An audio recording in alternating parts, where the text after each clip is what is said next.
expect to fight the next election under Theresa May as Prime Minister? Yes.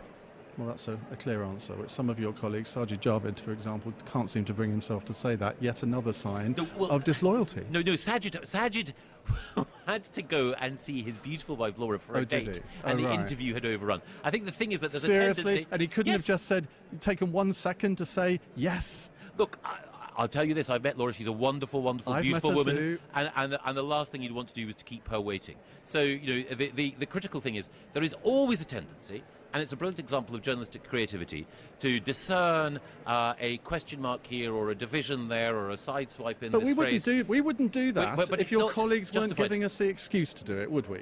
Well, what we could do is remain totally mute, never appear on LBC or any other lesser programme, and as a result... Now you're being silly. No. The critical point is that there is a relentless desire to interpret on the part of commentators. That is fair enough.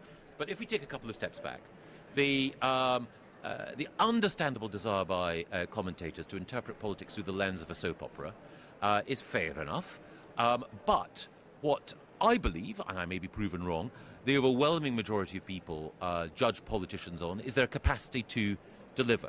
And what they're really interested in is whether or not we secure a good Brexit deal, improve the environment, and get our schools in a better condition. But when you describe the Cabinet as a nest of singing birds, some of you are singing from a very different hymn sheet to the rest of the birds in the nest. And that creates an impression to the outside world that looks really bad, because it looks as though Cabinet ministers are more worried about their own position. When you have people out there worried about their jobs, business owners worried about Brexit, all you're doing is parading your ambitions and playing politics. It is a fair point that people in the outside world have concerns as well as hopes about the future.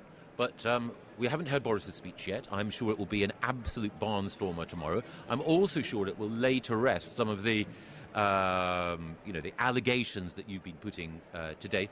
The truth is that around the cabinet table, when the Prime Minister outlined our approach towards the EU, encapsulated in her speech which she delivered in Florence, there was unanimity of approval.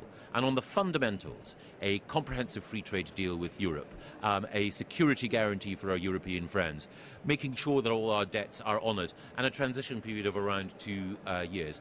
There is unanimity, and that is one of our strengths. Final question. We are all, as you say, looking forward to Boris's speech tomorrow. Have you changed your view on his suitability as a future leader? Because you've been bigging him up quite a lot in this interview. I think two things I'd say. The first is that I want Theresa to carry on being Prime Minister for as long as she wants to. The other thing is that when I've said anything else about the leadership in the past, it's always got me into trouble. But I do think Boris is doing a great job. You didn't frankly have the balls to put country before party.